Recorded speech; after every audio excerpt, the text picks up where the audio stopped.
Okie doke.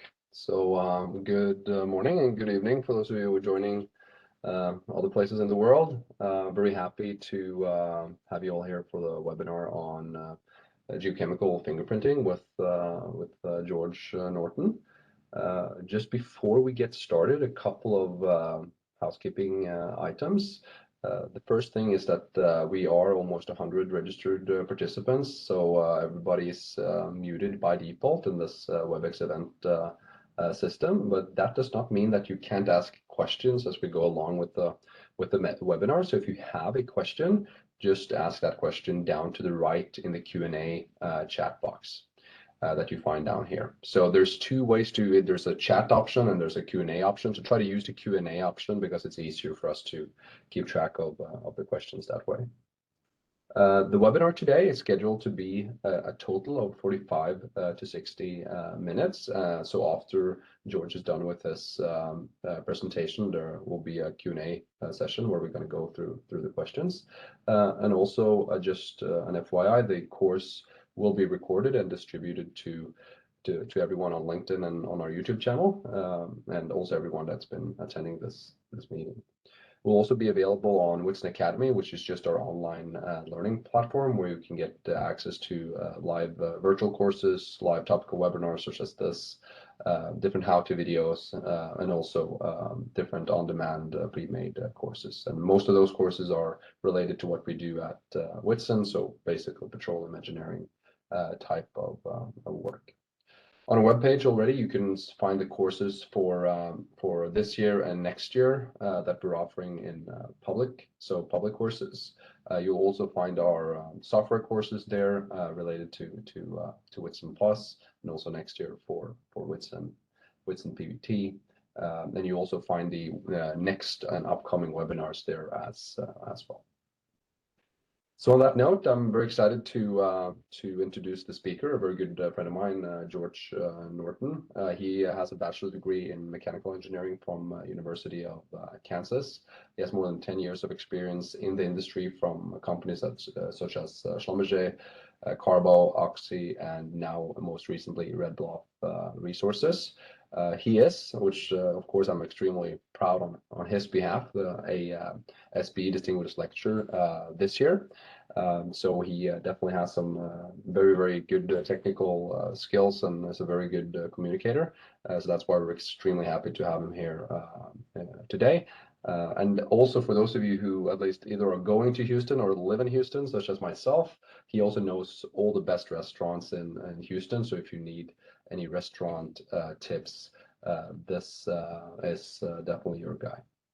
So on that note, George, I'll just go ahead and stop my screen share here and make you a presenter, and you'll just take it from there.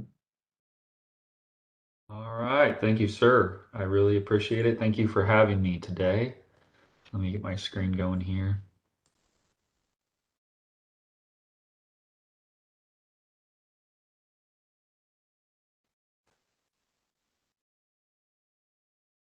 All right, there we go. Okay, so today I'm going to kind of go over our ERTech publication that we just had. I feel like it's probably a little bit better of a fit for this audience because we really only focus on the unconventional side of using this technology. And so this is going into our paper. I've got some stuff in here that's not in the paper as well. So I hope for those of you that may have seen this or may not have seen this, and also if you have questions, I have a lot of additional information. There's just no way you can fit a project as big as this, into a talk that's 45 minutes to 60 minutes. So any additional questions, feel free, pop those in there. Most of the stuff I can probably answer with additional slides. And so, like I said, this is the paper that we published at ERTech about EUR prediction using geochemistry. It's about 200 plus wells that we sampled in the Anadarko Basin. I wrote this with Walt Kennedy. Well, really, Jana wrote it for us on our behalf, which is really kind of her. And so we worked very closely with her and Faye over at RevoChem to get this project done. And me and Walt were basically kind of the ones on the Red Bluff side that really put all this together and all the correlations and stuff. So I'll get right into that. And so we had to do this for ERTech, and I just figured it'd be nice to just have in here. Matthias already kind of introduced me, but I'm a completions engineer by background. This project was kind of honestly like one of those crazy mistakes. You're just kind of working along through something, and then you make this big discovery that you didn't really think would happen, and that's kind of what happened here. And so there's Jana also, major help in getting this paper published and written. So quick little outline. I'll go through the technology for those of you that have not heard of this. Usually I like to do surveys and stuff in person, but I don't really know how to do that through the WebEx. And so I probably have a slide in here for that, but we'll kind of just skip through there. And then reservoir characterizations, drainage profiles. We'll go through the oil in place versus EUR issue, which is kind of where this entire project started, and the basis of our prediction, and then taking that prediction and mapping it through the entire field so that we can start to get a plan of like our field development, and then some other considerations and economics, kind of what we spent and what the outcome of this project was. And so first off, what is geochemical fingerprinting, to start with? And so what geochemical fingerprinting is to me, being a completions engineer and not a geochemical expert, is it's really no different than taking fingerprints from a criminal when you're going to put them in jail. And so I look at this and I say, okay, we're going to take all the fingerprints from this person. You can see we've got, all 5 of their fingerprints here, and maybe, a palm print or whatever on the bottom, their left hand. And so from this information, it's really no different than what geochemical fingerprinting is. So you're going to use these unique identifiers to try to figure out, who this person is or where the oil is coming from. And so in this case, we took all these fingerprints, no different than your fingerprints, and we can identify this person as Al Capone, famous mobster I think everybody's probably familiar with. And so this is really done through regression modeling, different relationships, mixing models, because keep in mind these surface samples that we get from our producing wells, they're producing from multiple zones. And so all this modeling needs to be done up front to set this baseline, the baseline being our unique fingerprint. And then we can take those mixed samples and resolve what is actually being produced. And this can work in any basin. It can work in conventional, unconventional reservoirs. It can really be applied to anywhere there's oil. And so this is kind of a picture, a little more blown up, of what exactly you're looking at. And these are all the different compounds. And once again, I'm not a geochemical expert, but this is kind of the data that goes into that. So when we're talking about these different ratios and how they're comparing this is the data that's actually coming back to them. And so then they're able to filter this down and create these relationships, which we'll get into here in a minute. And so first, let's get into the basic workflow of how you actually accomplish this project, because it's not as easy, as taking just a criminal and fingerprinting him, right? So the first step is we have to drill a pilot hole. And we got to take cuttings on our end from about a 10 to 15 foot interval basis in a vertical section of the wellbore. And this is really important because you need to get the cuttings from above and below the zone of interest, because before you don't really know where your horizontal or vertical wells are producing from. And so you need to at least have the benches kind of in all directions, that way you're able to resolve where the production actually is, because some of these results can be quite surprising when you get down to finding out what your well's actually draining. So step 2 is then you would extract the hydrocarbons to analyze the geochemical markers, which is that fingerprint for each of the formations of interest. And so, like I said, you'd want to get those formations above and below the formation that you've drilled in, maybe a few formations above and below. And so then you're going to extract from those cuttings those hydrocarbons, and then that's going to give you this unique fingerprint for this 10 to 15 foot interval. And you're going to do this, however many times, 200 times, for example. And then step 3, the final step, is going to be collecting your produced oil from your wells at surface. And then you're going to use those geochemical fingerprints to determine which formations are contributing to the production. And so this is just 2 different examples. Really, the one I'd like to focus on is the chart at the bottom. That's the main chart we're going to be using as we get through this presentation. I'll show you kind of a bar chart first, but then we're going to move into the pie charts. And that's really going to be fundamental. And don't worry about the formations or anything like that. We'll get into those details here in just a minute.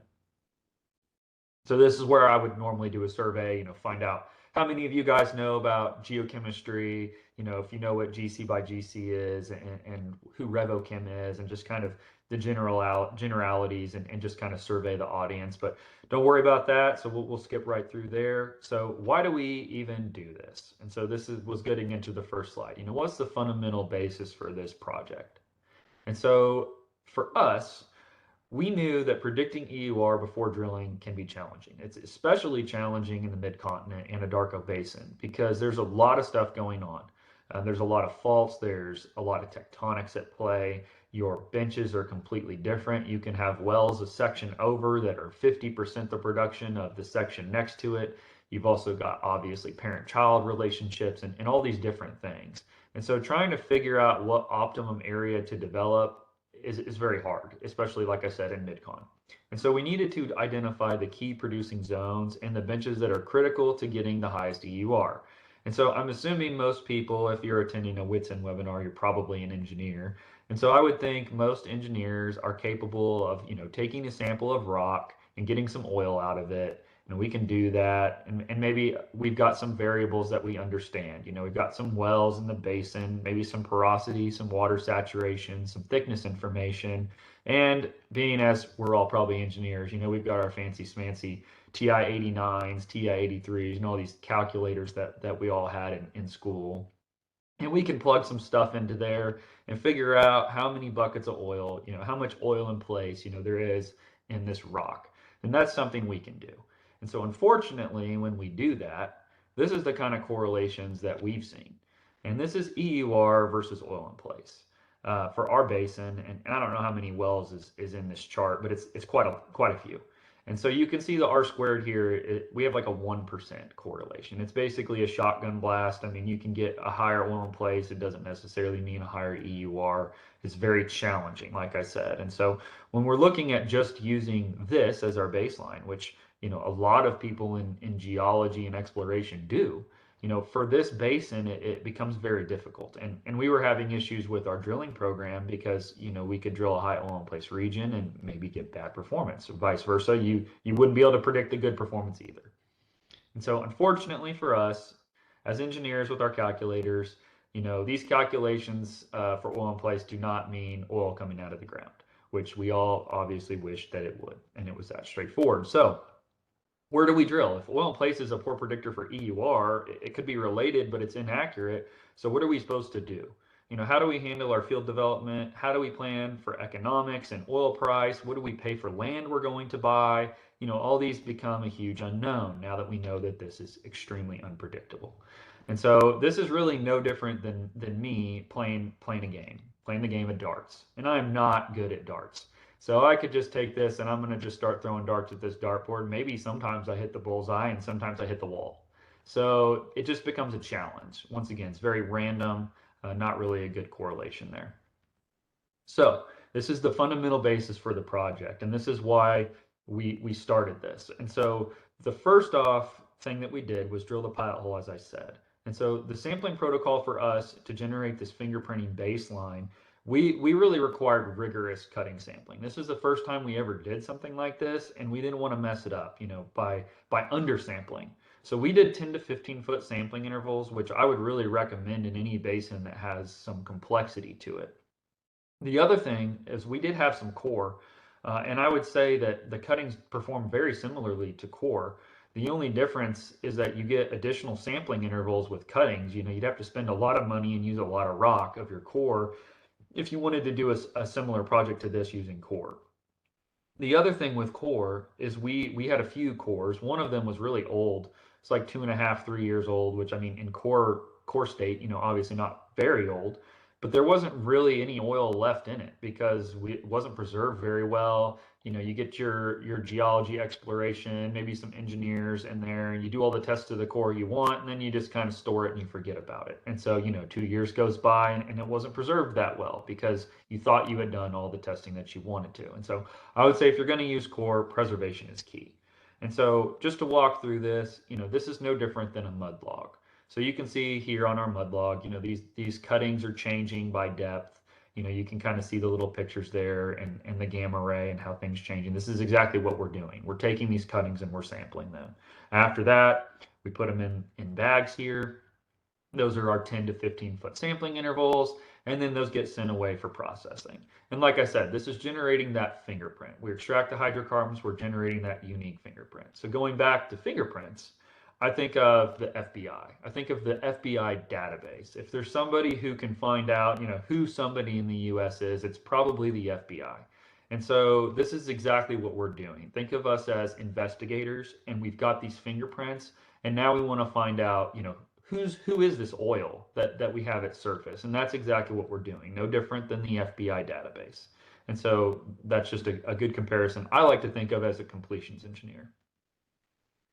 And so now at this point, we've got this FBI database of fingerprints. So now we can finally compare our produced oil samples at surface to these cuttings.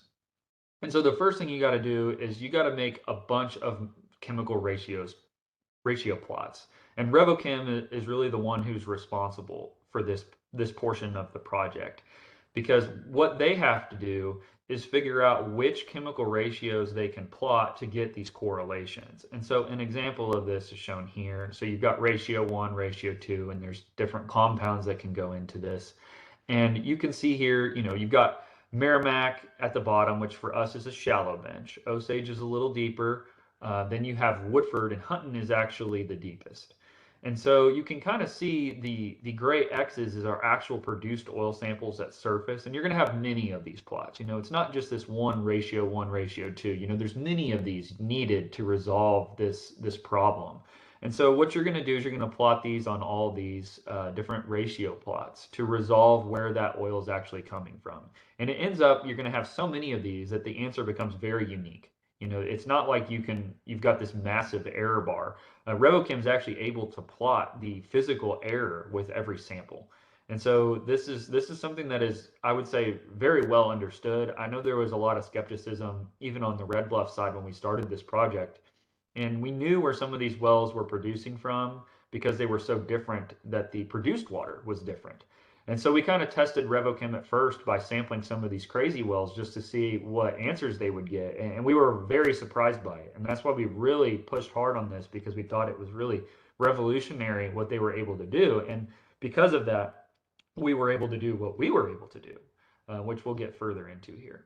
But really the basis for this is you're just going to take these relationships, to tie back to the cuttings, the wellhead oil samples, you're going to apply this mixing model, which is all these different plots to resolve the mix of the oil sample. And we've sampled over 200 wells to date at this point. And so now we want to take this and we want to move this into production allocation. So where's the oil coming from? Now that I've got the fingerprints and I've got all these ratio plots, I want to figure out, what percentage of this oil is coming from what layer. And the reason we're able to do this is because of vertical heterogeneity. So I just showed an outcrop here in this image, and you can see how all the layers are different. Maybe there's some natural fracturing in there, and it's very complex. It's just no different than any unconventional reservoir that we deal with. And because of this, the oil is also different.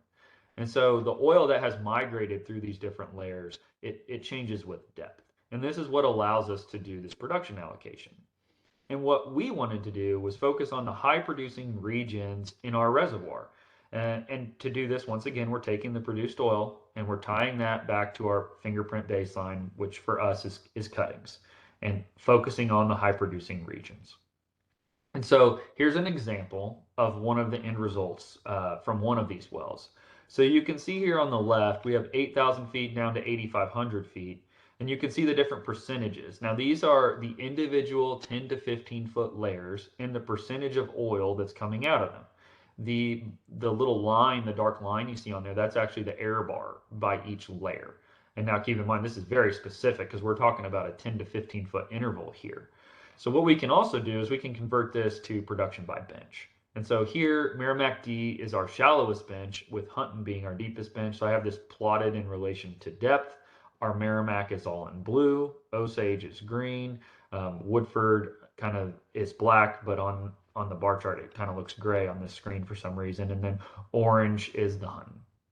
And you can see, maybe my Merrimack is maybe responsible for 50% of my production, maybe Osage is 25%, and then Hunton and Woodford are the rest for this specific well, for example. And so now we want to move from taking that on an individual well basis and then taking that and using it to predict performance. And so once again, the biggest fundamental thing here is we want to verify the main producing zones. And for us, there's three main zones. And basically, once again, as a completions engineer, I like to think of this as a sponge. We're looking for the yellow region of this, Scotch Brite pad sponge. We want the area that holds the oil, and when you squeeze the sponge, it comes out. The green, it doesn't hold very much. It's not porous. It doesn't really do anything for us. And so we want to eliminate those. And this is especially critical if you think about how oil in place calculations are done. They're usually done over the height of the entire reservoir. Well, what if your entire reservoir isn't the yellow portion of the sponge? And that's exactly what the problem was. So we can move this into our log data, and this is taking what I showed you on the previous plot, that 10 to 15% cutting interval, and this is our allocation. And so as I mentioned, there's three main producing zones. So these are our three main zones of focus. And the reason we identified these is that these three zones are responsible for 75% or more of the oil production on every single well. So this was kind of like a groundbreaking thing that we kind of discovered by accident, is that these three little zones here are on every single well that's drilled in the Mississippian. No matter what. Doesn't matter the landing zone. It can be landed at the top, the bottom, the middle, anywhere. These are always there. We would not have been able to figure this out without drainage analysis. And so if you think about what we were doing before, well, we were taking oil in place over the height of the entire reservoir. And secondarily, I would say, and this is a comment from Walt, as a geologist, one of these zones, you wouldn't even, if you would have drilled like a vertical well here, you probably wouldn't even have completed it because it doesn't look good on a log. And yet it's part of the region that's responsible for 75% or more of the oil production. So once again, very hard to do without this type of work. And so what we found, and this may sound very easy, but it took us forever to figure this out, is if you take these three zones and you put a porosity cutoff of greater than 3%, multiplied by the height of that zone, because keep in mind, we're mapping the field, so this was able to be done 10 miles away from the pilot hole. So the height of these zones is constantly changing, as you move away from the pilot hole in either direction. One direction is the benches are getting thinner, and one direction they're getting thicker. And so you can use this math to generate a reservoir quality index, is what we called it. And so by doing this, this is where we get the predictability. So now you can start doing this work to map it. And once again, this is no different than what I just showed you here. This is just a different version. And we're really going to move into a different way to display this, which to me, it just seems like an easier way, which is the pie chart. And so for production allocation on this pie chart, we're going to convert it from that depth or the column, and this is going to be used in the presentation from now on. And this is going to be based on formation, and like I said, the key here is that Merrimack, which is our upper bench, is all blue. The Osage, kind of in the middle, is green, and then you've got Woodford and Hunton.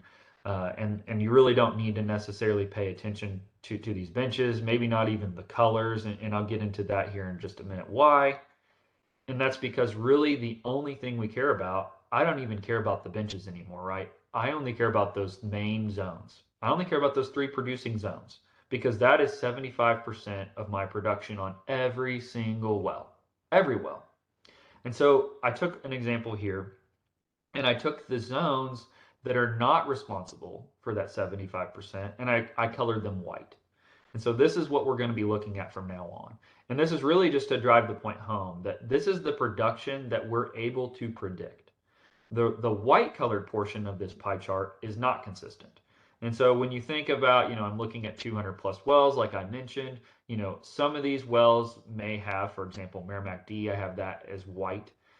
They may have a bunch of Merrimack D, maybe 10, 15%. Other wells might have 0%. And so it's very sporadic. It's and so it may be a good assumption, which we haven't gone this far with it yet, but it could be a good assumption that maybe when your 75% zones are the best, and you also have the best, say, Merrimack D and Woodford, maybe that is, the area of the best wells. And we'll talk a little bit about that here shortly. But really, this is what we care about because this is the predictable production. This is the 75% plus on every single well. They're the main drivers. They're always there. So we're going to map this. And so one thing before we get into this, a lot of people have asked this is, well, I've got early time production and long-term production. It changes over time. How do you know that those are the same zones if you sample them in the first month versus the ninth month versus the next year? So the biggest thing for us was we sampled all of our wells basically at the same time. And when I say the same time, I mean within the same month. So you had some wells that have been online for 2, 3, 4 years, some wells that had been online for a month. And so we wanted to understand this ourselves just to make sure we weren't making a mistake. And so what I'm showing you here is this is a well that was sampled, and the bottom scale is months. And so you've got month 1, 3, 4, 5, and 9. And what you can see is that yes, can the production change? Yes, it can. But the critical part is that the long-term reservoir contribution is the basis for EUR, and those main contributing zones, that 75%, it's still 75%.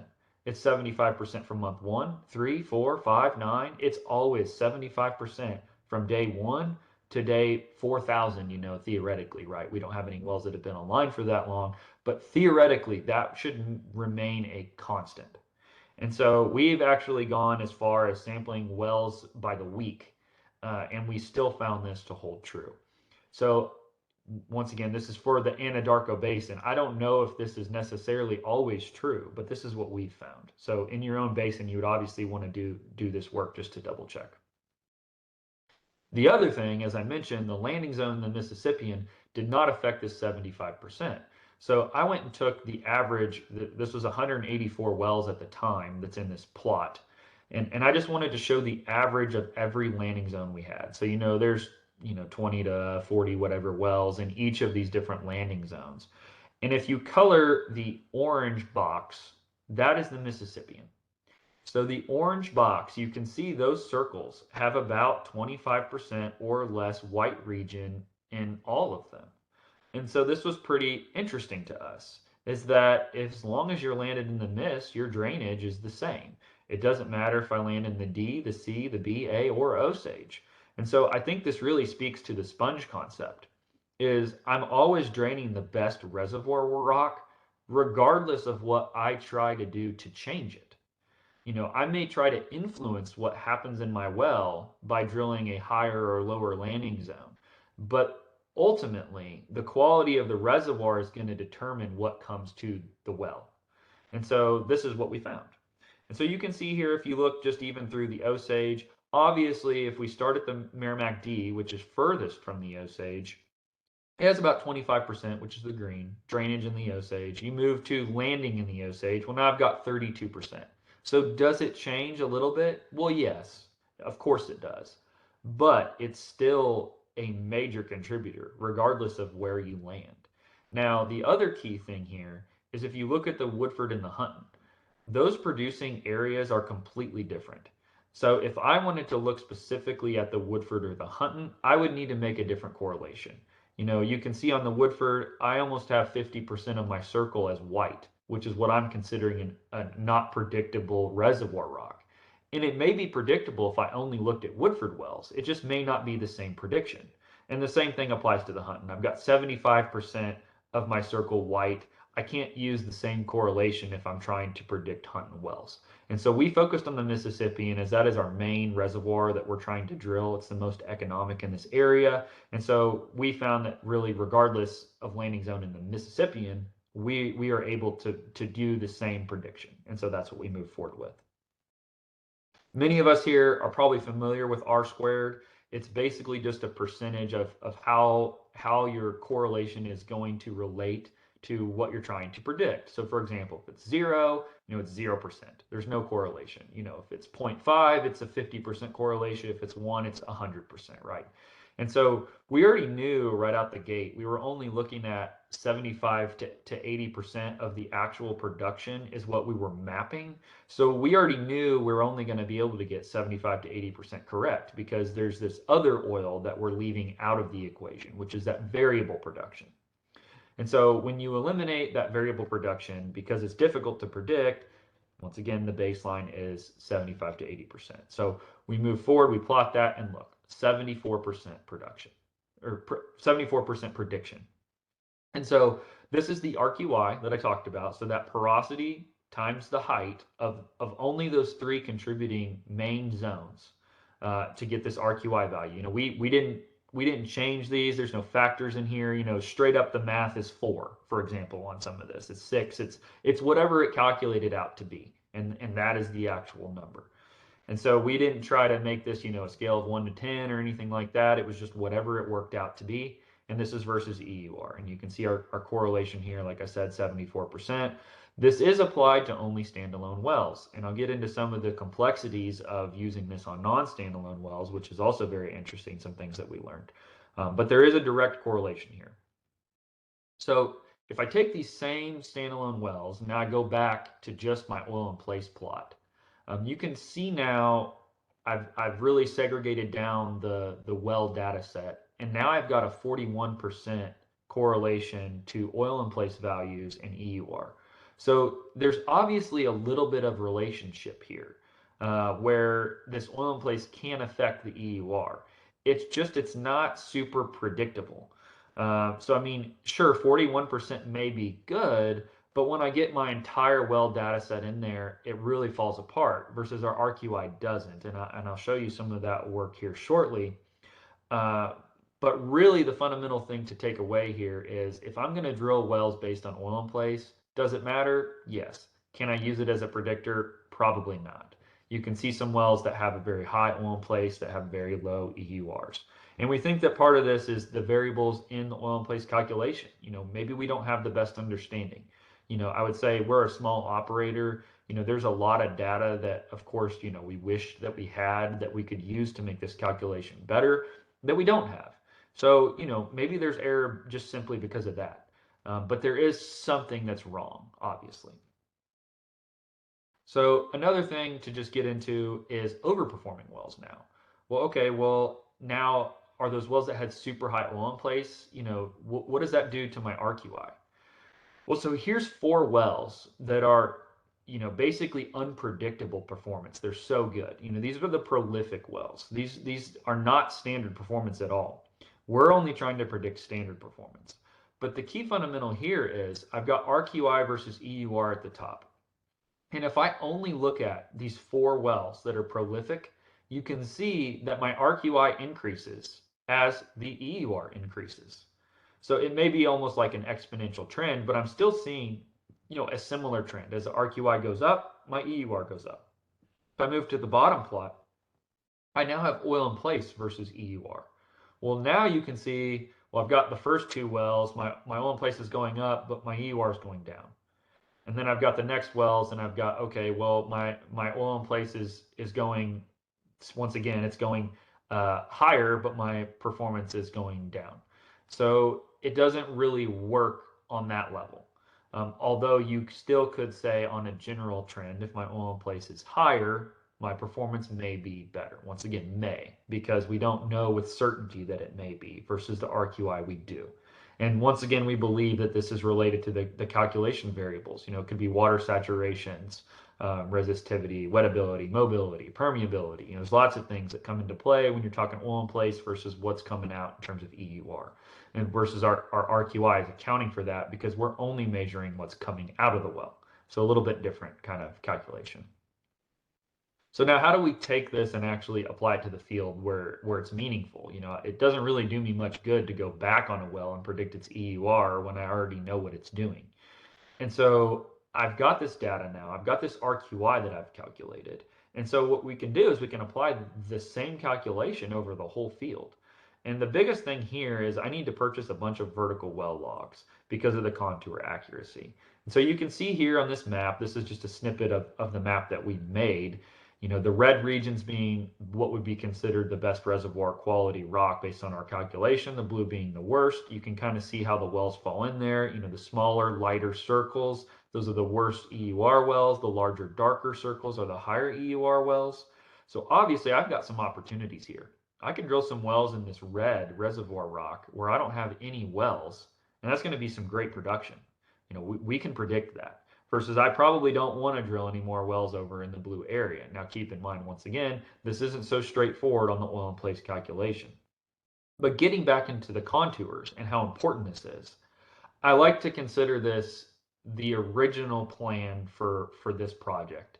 This is what we started with. You know, Red Bluff, we had a few vertical well logs in the area, you know, whatever wells that we owned, and we were drawing this little lion picture, and you know, okay, great, you know, we think we know what we're looking at. You know, we're looking at a lion. It's pretty easy. I can see his face, you know, no problem.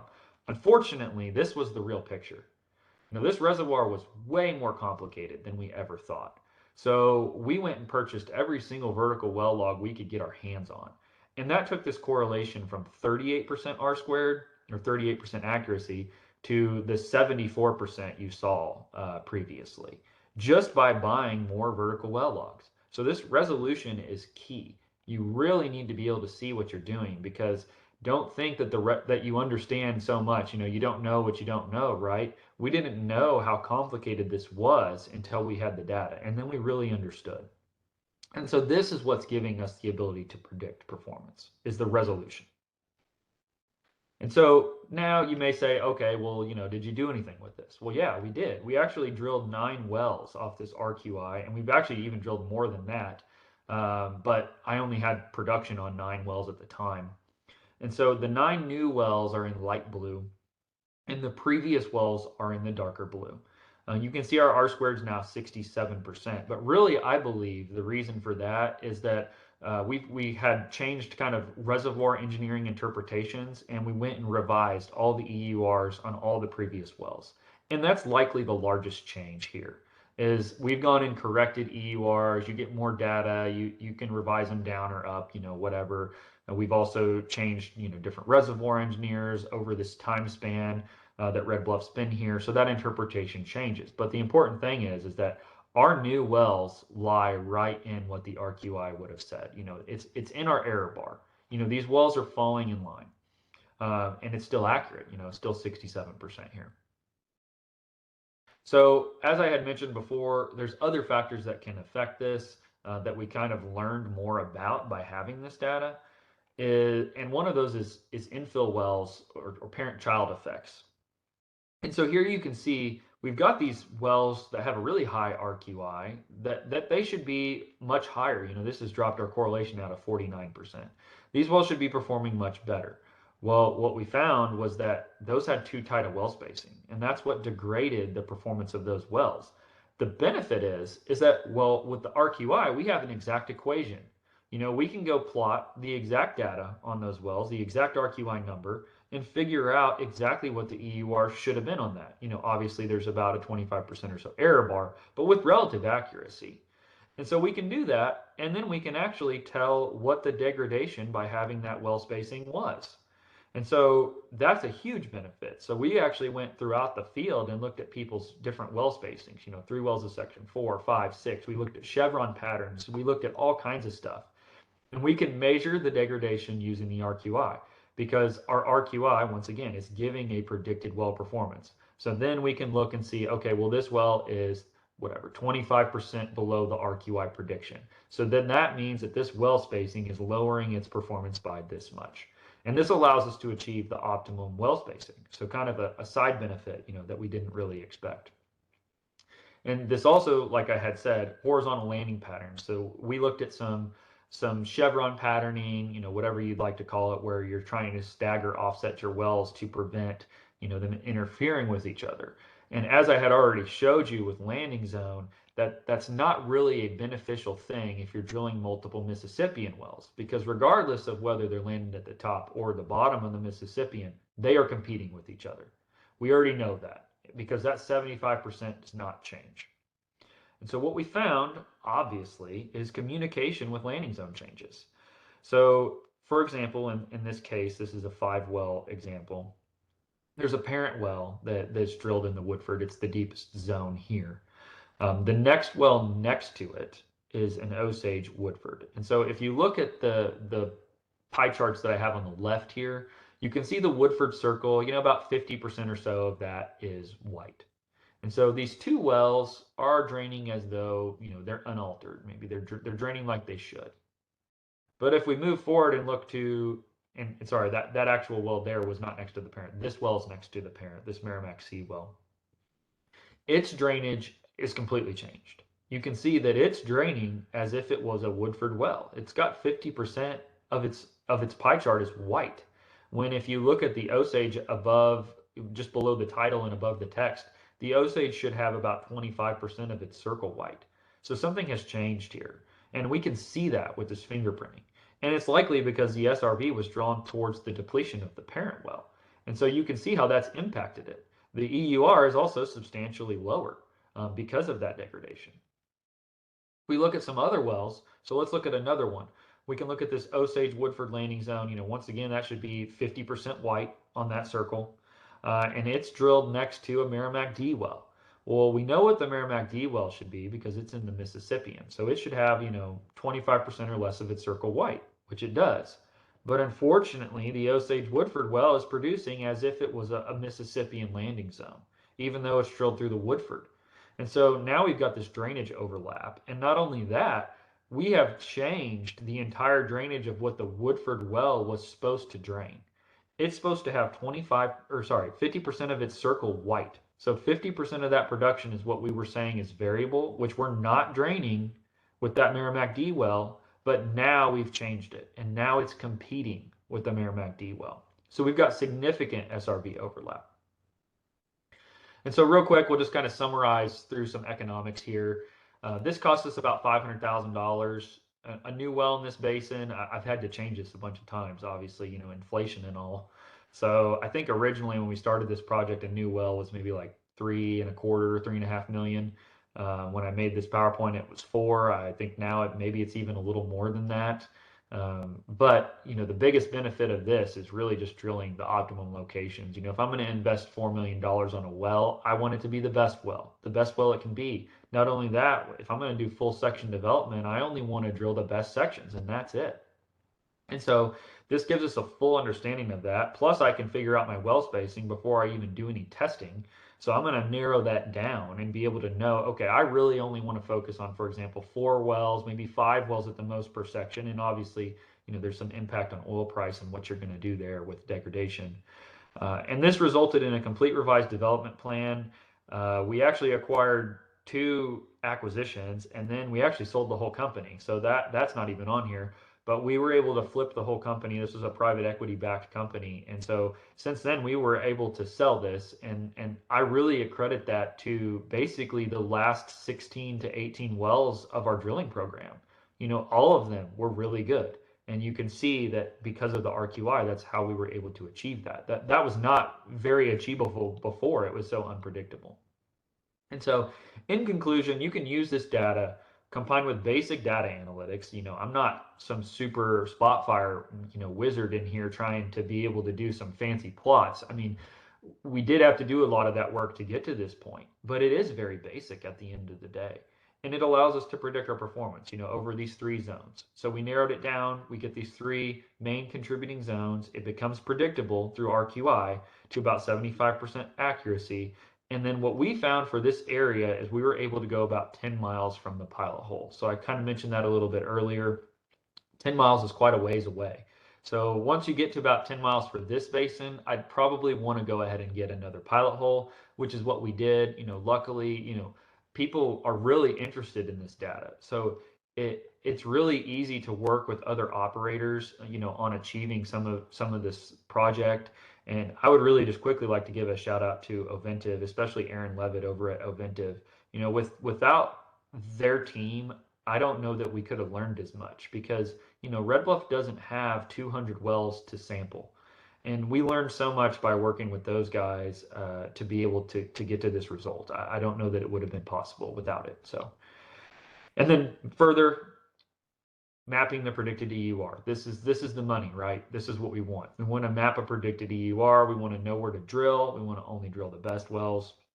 We want to optimize our field development. And we only want to target the key producing zones. This also helps with, chevron patterning. We know which wells will interfere with each other. We can optimize that. And this allows you to optimize your entire field development. If you want to have a 5-year plan, well, you can do that here because you're already going to know what the wells will produce, and you'll already have an idea of the well spacing. Not only that, if you look at, say, a red section, maybe you can afford a 15-20% degradation by drilling an additional well because your EUR is so much higher versus maybe, like a blue section, maybe I want to drill less wells there if you're looking at like a long-term field development plan. And so finally, I just want to give a quick thank you, especially to Walt Kennedy, which is the geologist at Red Bluff. There's really no way. I mean, me and him were just tied together on this entire project, and I don't think there's any possible way we could have got to this conclusion without him. And then the entire Red Bluff and Bricktown Energy, which is the same, under Red Bluff as a subsidiary. Also Revochem and nearby operators because of the additional oil sample collection. And so just a thank you to all those guys. Thank you to Whitson, for allowing me to be here. And I'm going to go ahead and just stop sharing here and we can turn it over for questions. And I'll pull up any part of my PowerPoint that you guys have questions about. And I even have additional slides as well. Perfect. You can just keep the slides up, I think, George. Oh, okay. Back and forth, but very good stuff. We have about 10 minutes for questions. I got quite a few questions through the chat here and also through the Q&A. So first of all, thank you so much. Really interesting. I actually learned tons. I realized I don't know anything about this, but I'll use the fingerprinting and going to jail analogy that's in the back of my mind to make it easier. So that's great. The first question that we got is, when you do this type of work in general, and I know that you mentioned that you were not an expert on geochemistry, but you've done a lot of this. But when it comes to fluid types, can you do this on any type of reservoir fluid, or is it more tilted towards oilier systems, or do you have any comments on that? I would say as long as you're producing oil of some kind, I would have relatively high confidence in it. I would say as your API gets to be extremely high, if you're like at a 50 or maybe higher, it's going to become more challenging. So really, if you're below that, then I would have high confidence in it. If you've got a super high API oil, then your confidence is going to go down. Secondarily, we actually tried to follow the same technology in the gas scenario because as gas prices started to come up, we wanted to understand that. Unfortunately, you don't have as many compounds when you're talking about natural gas. So the correlations, you just don't have the resolution. It goes back to like that mapping that we did with all the vertical well logs. When you get into gas, you don't have as many compounds to chart. So your predictability of where it's coming from goes significantly downwards.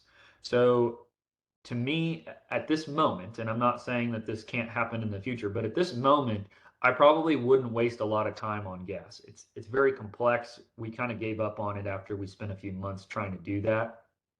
For water, there's actually been a few papers, and I think one of them was at URTEC, and I can't remember exactly who all had presented on it. I don't remember if it was Chevron. I think EOG had one as well. But there's people that are working on doing this exact same thing for water, and it's very interesting. Once again, you run into the same problem as gas, where you have less compounds. And then obviously you also run into the complexity of when I'm draining oil, I'm draining a reservoir fluid from day one. When I'm producing water, I've pumped frac water in there. So I have this blend that I have to try to figure out. And I think there's been a lot of really good publications on that. I don't think we have as good of a handle on it as oil, but there is some ongoing work that I think is really cool with water. And you could probably look those papers up on One Petro. I'm not exactly sure who published them. I did sit in on them and thought they were really good.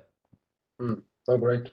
So I think the short answer there to summarize is, if you produce reservoir or condensate at surface, basically that it's low enough API. So and that just means that it has enough of these heavier components, which is key for this fingerprinting technology. Then you should be good. But like obviously, like the extreme of a dry gas, for instance, that only has methane, it won't do you much, basically. So Exactly. yeah, excellent. So we have you showed these three producing zones. There was a question from Peter, and maybe you actually showed it after. I'm a little bit unsure there, but do you have any petrophysics that can confirm that the reservoir quality in these three producing zones are better? Well, so that was the interesting thing. So Now, keep in mind, I'm speaking about Red Bluff here. If I was at Oxy, maybe I would have enough data to qualify that. But at Red Bluff, I would say the biggest thing here is two of these zones we already probably thought they were important. I don't think we could have narrowed them down to the thickness that we have charted here. The thickness would have been different. One of these zones, like I said, our geologist, he would have never even considered that pay. So if you had a vertical well, you wouldn't even have perforated it.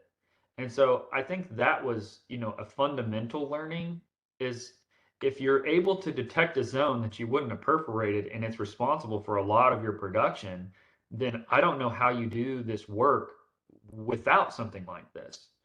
And once again, this could be very specific, to this basin. If you're in the Permian and you're in like second or third Bone Springs or something, those reservoirs are a lot different. Maybe it's easier. I haven't seen the data from there. Maybe if you're in the Bakken and you're only, I mean, you're still going to have Three Forks there, but I mean, maybe you're only draining a smaller window and you don't have to resolve this issue. But I think until we put the time in to do that work, at this moment, I would stand by saying that I don't think you would be able to resolve this with petrophysics, at least from what I've seen. Great. And we also got a follow-up question, just real quick on the API, the rule of thumb or whatever you mentioned there. It gets trickier above 50 API, and obviously then we're talking about stock tank API. But the question was whether that's very similar or whether it's the C7 plus API. But they will be very similar because obviously the stock tank oil is primarily made up of C7 plus components. So that's excellent. Just on the one thing that came up, several people asked about that was on this reservoir quality index, and maybe you even mentioned this, but just for everyone here, is there any initial reservoir pressure? Is that a component in that reservoir quality index, or is it not? No. So I would say, I don't, in this 10-mile window that we have in the Anadarko Basin where our pilot hole is able to operate, we have wells in that area that have much higher reservoir pressure that can flow on their own for, say, 6-month period, similar to what you might see in the Permian. And then our area is actually normally pressured, so it's on lift from day one. If they produce, they only produce for a short amount of time, where you're just on flow back and you don't have any lift. So you've got a very wide spread of reservoir pressure, and I have not seen that matter for this work. Now, maybe that, and I mean, once again, I haven't, done a deep dive into that. Maybe that reservoir pressure is responsible for changing, your EUR 1%, 2%, whatever percentage it is, because obviously, if you've got a higher reservoir pressure, you may recover more. Uh, but that doesn't seem to matter for the correlation. You're still draining the same rock. So it doesn't seem to have any impact here. And if it did, it would be negligible to something that, is outside of this error bar or sorry, inside of it. Like, if say on my frac, I pump surfactant, for example, and you want to ask the question of, does surfactant change my well performance? Well, unless I have a well that falls outside of this error bar, I'm not going to be able to tell you yes or no. And so I would say, does it have an impact? Maybe it does, but if it does, it's in this error bar somewhere, and it would be very hard for me to resolve it. Okay. So just to sum up that, like maybe what's actually driving some of these points above and below this black line could, for instance, be items such as reservoir pressure. Oh, definitely. Yes, 100%.